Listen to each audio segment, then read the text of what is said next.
Assalamualaikum warahmatullahi wabarakatuh. Selamat malam semua. Kami pelajar UUM dari cawangan JB, dari komputer group. Kan siswa bersama tamu kita, Chef Haizat, iaitu Cik Muhammad Haizat binti Muhammad Azmi. Kami akan membuat temu ramah kecil dan sederhana PKS di era COVID-19 masa kini.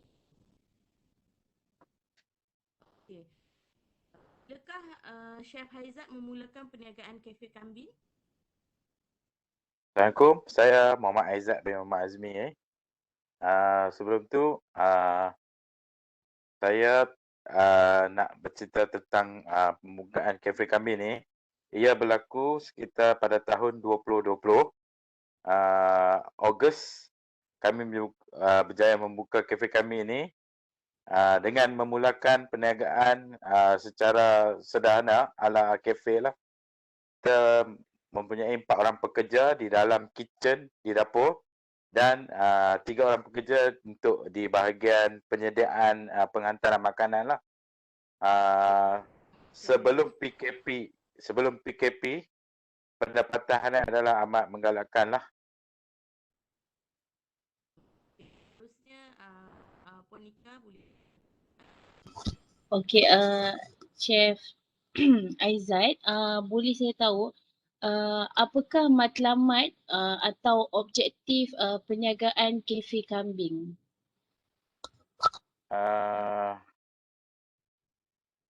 Matlamat perniagaan dan objektif kafe kambing adalah kami ingin memperkenalkan kepada masyarakat tentang keenakan masakan kambing kami. Itu matlamatnya lah. Dan berkongsi rasa yang untuk sebab saya pun dah berpengalaman selama 20 tahun.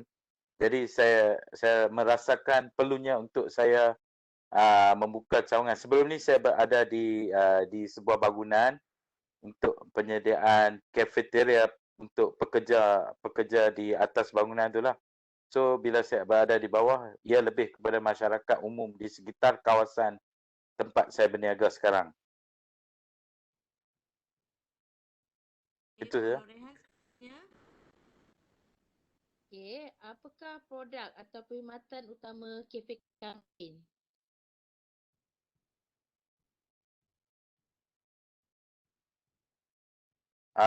Produk yang kami sediakan di kafe kambing sudah tentulah berasaskan kambing.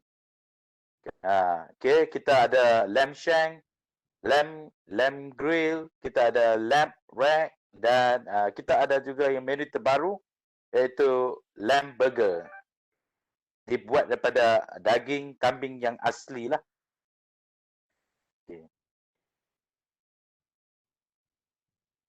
Okay. Chef Haizat menyediakan perkhidmatan penyediaan makanan instant food.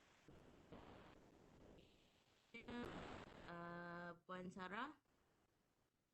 Okey, Chef Haizat, kami nak tahu apakah cabaran kafe kambing pada peringkat awal sebelum PKP dilaksanakan? Sudah tentu apabila terjadinya MCO, kami mengalami kemerosotan dari segi jualan lah akibat daripada pematuhan SOP itu yang kita hanya dibenarkan bungkus, tak dibenarkan makan di kedai lah. Jadi hanya bungkus. Dan yang Chef Haizat cerita ni adalah semasa PKP. Ya, semasa lah. Soalan saya sebelum PKP dilaksanakan. Sebelum PKP dilaksanakan. Cabaran kafe kambing tu. Cabaran kafe kambing tu, cabaran dia ada dari segi kos lah, peningkatan kos, sewa bangunan, produk asas seperti kambing tu sendirilah. Dia maksudnya kos yang amat tinggi akibat daripada kos pengaliran wang, pertukaran wang lah, pertukaran wang, sebab barang ni semua kan daripada Australia, New Zealand. Jadi currency yang tinggi menyebabkan nilai tukaran tu dengan harga ringgit kita menjadi tinggi. Jadi kos dia dekat situ lah. Itulah cabaran saya. Baik, seterusnya Puan Suhaila. Masalah, isu atau konflik yang dialami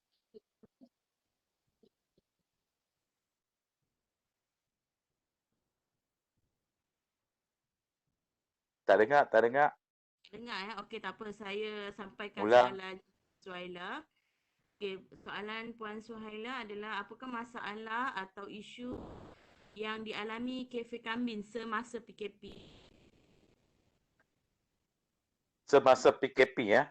Masalah Masalah yang dihadapi adalah seperti yang saya cakap tadi lah, yang awal tadi. akibat kita tak dapat makan di kafe, kita tak dapat makan di kafe, dan masalah akibat daripada pematuhan SOP, banyak roadblock di jalan-jalan walaupun dibenarkan, tapi masyarakat walaupun dah dibuka semula, tapi masyarakat masih lagi takutlah nak makan. Itulah masalah kita yang kita hadapi. Itu sajalah. Selain daripada tu tak ada masalah lah. Seterusnya Encik Sami. Chef, boleh tak Chef terangkan serba sedikit bagaimana pihak pengurusan kafe kambing menangani masalah atau konflik yang timbul semasa PKP ni? Kita cuba menjimatkan pekerja kita lah. Maksudnya kita menggunakan satu orang pekerja boleh melakukan dua kerja lah. Maksudnya pada masa sama dia boleh buat multi punya work lah. So termasuk dengan saya sendiri, owner, saya pun kena turun padang di lapangan untuk menjalankan tugas saya lah. Jadi saya melakukan itu untuk mengatasi masalah kekurangan pekerja lah akibat daripada pemberhentian pekerja lah. Maksudnya kita menetapkan dengan kos penjualan yang kita ada seiring dengan pekerja yang kita ambil lah. Itulah. Okey, terus soalan bagaimana pula Chef Haizat menghadapi cabaran dan stakeholder dalaman iaitu pekerja. Bagaimana Chef Haizat ni menghadapi cabaran untuk kerja Chef Haizat lah? Saya mengingatkan kepada pekerja saya akibat daripada MCO ni, banyak orang kehilangan pekerjaan seperti sedia kita maklum. Jadi saya ingatkan mereka tingkatkan kualiti kerja, jaga mutu kerja supaya customer yang datang akan datang kembali untuk servis kita lah. Maksudnya perkhidmatan kita yang beri tu mengekalkan kita punya momentum untuk di masa hadapan lah. Okey, seterusnya Puan Nita. Okey Chef Haizat, kita dah dengar cabaran-cabaran daripada stakeholder dalaman. Bagaimana pula cabaran kafe kambing daripada stakeholder luaran? Stakeholder luaran lah. Ya, betul. Maksudnya supplier untuk kita ke yang luaran tu? Betul. Ya, daripada pembekal. Pembekal tu saya pastikan mereka mematuhi apa kehendak saya. Maksudnya contoh daging tu jangan potong mengikut ikut ke permintaan kita lah. Jadi kalau dia potong ikut saiz yang tak ditetapkan oleh kita, kita akan berlaku costing yang tinggi lah. Jadi saya minta mereka patuhi. Lepas tu berkaitan dengan permintaan stok yang berkurangan, saya cuba menyelesaikan masalah tu dengan mencari 2-3 supplier. Maksudnya saya tak bergantung kepada satu supplier. Saya ada 2-3. Maksudnya kita boleh, kalau dia harga dia naik, kita cari supplier yang kedua atau yang ketiga. Itulah. Okey, bagaimana pula dengan pembayaran sewa pemilik bangunan? Kita bayar sewa mengikut jadual yang ditetapkan. Kalau ada untuk pemilik bangunan tu, kalau ada masalah, kita cuba berbincang untuk mereka, misalkan seperti masalah macam hari tu MCO yang berlarutan selama sebulan, saya cuba minta pengurangan penyewaan untuk bulan itulah. Jadi ada perbincangan dengan pihak owner. Okey, nak tanya pasal soalan tadi tu, jawapan dia. Dengan pihak owner tu dapat tak pengurangan tu? Alhamdulillah, Alhamdulillah owner ada bagi pengurangan sedikit, lebih kurang dalam 20%. Jadi dengan pengurangan tu dapatlah membantu meringankan beban sikit lah. Tak banyak tapi membantu. Okey.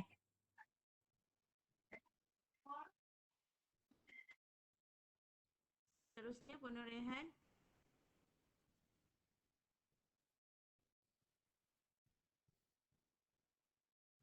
Okey, apakah rintangan atau cabaran yang dihadapi KP Kambing semasa proses rundingan atau tawar-menawar, sama ada dengan pekerja ataupun dengan pelanggan luar ataupun dengan pembekal? Ada konflik tak? Saya masalah dari segi bil elektrik. Konflik setakat ini konflik dengan pekerja tak begitu besar, tak menjadi isu. Tapi dengan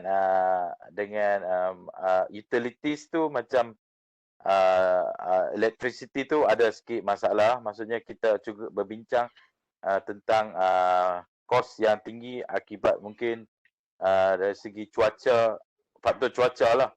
Current dia jadi tinggi sikit kan, akibat daripada penggunaan yang berlebihan seperti kompresor yang terlalu banyak kan. So yang tu kita ada bincang dengan pihak tenaga sendirilah tentang kos dia akibat daripada peningkatan harga tu. Selain daripada tu Stok, Chef? stok tu so far tak ada masalah sebab kita berada di tengah bandar, jadi tak begitu masalah sangatlah. Cuma kadang-kadang dari segi masa untuk sampai tu ada berlaku kelewatan akibat daripada kesesakan lalu lintas. Itu biasalah. Seterusnya Puan Sarah. Sekejap bagaimana dengan pelanggan pula? Ada masalah tak dalam pematuhan SOP? So far setakat ini customer tak ada masalah. Mereka mengikut SOP. Kita scan, lepas tu kita jarakkan, kita asingkan meja dengan ikut 1 meter tu. Tak ada masalah lah. Semua mematuhi. Kita bagi garis panduan tu, mereka ikut lah. Mereka ikut. Okey, seterusnya Puan Sarah. Okey, bolehkah Chef Haizat berkongsi cara atau teknik pemasaran yang digunakan ketika ini dalam untuk mempromosikan Cafe Kambing itu sendiri? Okey, setakat ini kita telah menggunakan Facebook, Instagram dan Facebook dan flyers lah, dalam bentuk helaian flyers. Okey, kita menggunakan Cafe Kambing lah, kita punya tag kita, Cafe Kambing. So kita sentiasa update setiap mungkin setiap hari ataupun 2 hari sekali lah. So dengan menggunakan social media tu dapat membantulah dari segi pemasaran. Ya, Puan Suhaila. Chef Haizat, apakah strategi komunikasi sama ada semuka atau kumpulan kecil dalam yang digunakan? Ada tak macam komunikasi lain yang digunakan? Boleh ulang soalan tu? Ya, apakah strategi komunikasi sama ada dalam bentuk bersemuka ataupun berkumpulan kecil yang lain yang digunakan untuk dalam proses ni lah, komunikasi yang untuk dalam ini. Maksudnya Pemasaran. platform. Yes, pemasaran dia platform dalam yang pemasaran digunakan. dia. Okey, kita masih lagi mengekalkan cara yang lama.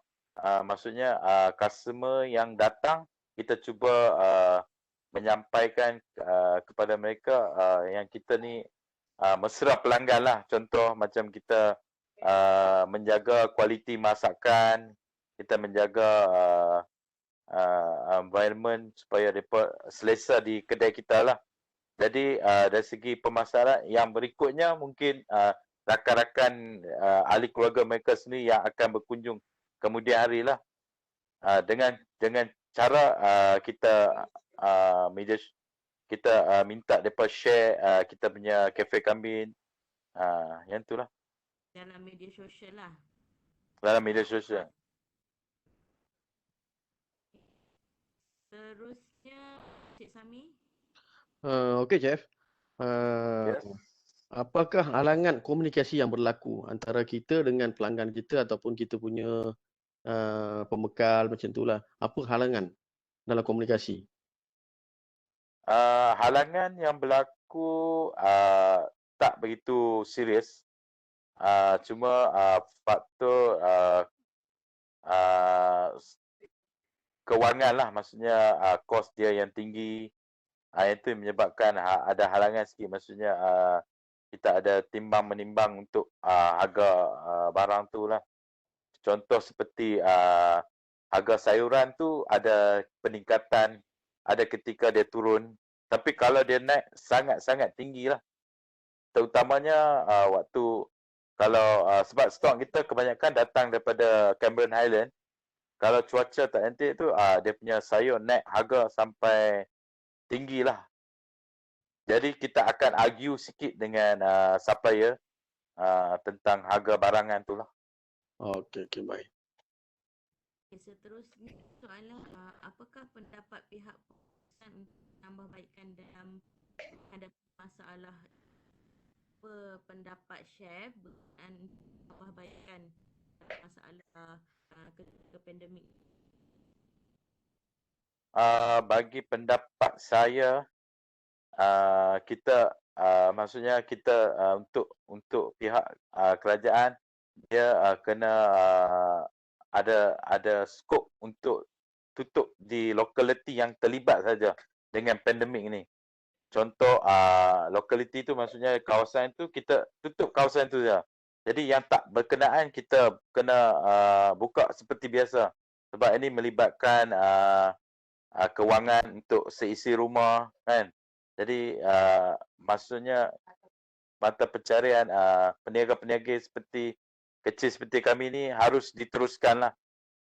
Jadi kena pihak yang berwajib kena uruskan pandemik COVID ni dengan cara menutup kawasan yang berkenaan sajalah. So yang tak terlibat ni kena teruskan seperti biasalah. Seterusnya Puanika. Okey Chef, saya nak tahu apakah cara perundangan yang dilakukan oleh pihak pengurusan dengan pembekal untuk pastikan bekalan tu sentiasa mencukupi? Kita sebab kita ada buat agreement untuk pembayaran secara mingguan. Jadi kita akan pastikan bekalan tu sentiasa mencukupi. Kalau ada barang yang tak mencukupi, kita minta pihak pembekal supaya memberitahu awal seminggu ataupun awal 2-3 hari lah. Supaya kita dapat menguruskan masalah itulah. Jadi kita mungkin ada sebab dan reason yang tertentu yang mereka tak dapat bekalkan untuk kita. Jadi dengan cara memberi tahu awal, kita dapat menguruskan stok yang berkurangan tu. Okay, seterusnya Puan Sarah. Okey, Chef Aizat, bagaimanakah perkembangan perniagaan makanan western pada masa kini lah? Perkembangan perniagaan western ni buat masa kini amat menggalakkan sebab makanan western ni semakin hari semakin digemari oleh masyarakat Malaysia amnya. Kita cuma kita kena menjaga kita punya mutu dan kualiti masakan kita lah. Sebab untuk kita sustain dan sukses, kita kena ada satu disiplin untuk kita memastikan setiap makanan kita keluar kepada meja customer, depan customer tu berkualiti, panas dan menyelerakan lah. Ya, Puan Suhaila. Apa perancangan Chef Haizat pada masa hadapan untuk kafe kambing ni? Sudah tentunya rancangan saya ingin mengembangkan lagi perniagaan saya. Mungkin saya akan membuat produk susulan seperti kambing perak, marinated untuk lamb ataupun chicken chop dan sebagainya lah. Dan mungkin kalau ada rezeki yang lebih, mungkin kita buka cawangan yang kedua lah. Okay, seterusnya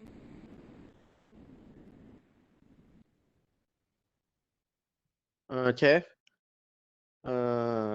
ramai lagi peniaga-peniaga seperti kita lah yang terjejas dengan COVID-19. Apakah kata-kata motivasi kepada para peniaga yang turut terkesan itu? Saya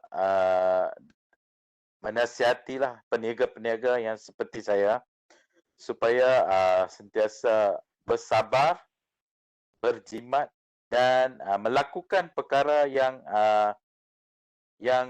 maksudnya kita boleh lakukan sendiri, kita lakukan sendiri. Contohnya kalau ada kerosakan, maksudnya kita DIY sendirilah. DIY sendiri. Okey, macam kerosakan bangunan ataupun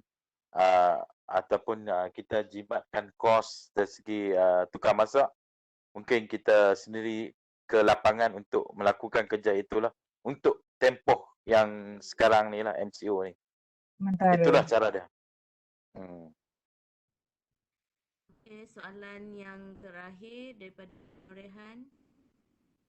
Okay, Chef Haizat, secara personal lah, apa yang Chef dapat pelajari selama menjalankan perniagaan kafe kambing? Saya banyak mempelajari tentang kesabaran, kesungguhan, kepenatan dan mempelajari tentang betapa kesusahan untuk mendapatkan wang. Kesusahan untuk mendapatkan wang lah. Tak begitu senang dengan kerja yang dengan keadaan faktor ekonomi COVID ni kan. Jadi tak begitu senang lah untuk memperoleh wang. Jadi setiap wang yang ada tu kita menghargai dan kita bersyukur ke atas rezeki yang diberikan. Itu sajalah. Baiklah, terlalu banyak info dan perkongsian yang Chef Haizat sampaikan.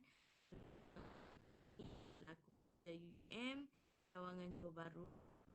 Kami amat berterima kasih Chef Haizat kerana sudi untuk menjadi subjek dalam ramah dan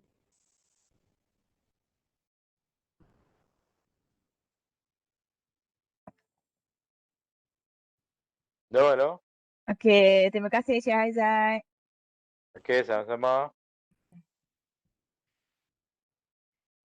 Okey, nanti yang ni dah tak record kan Sarah?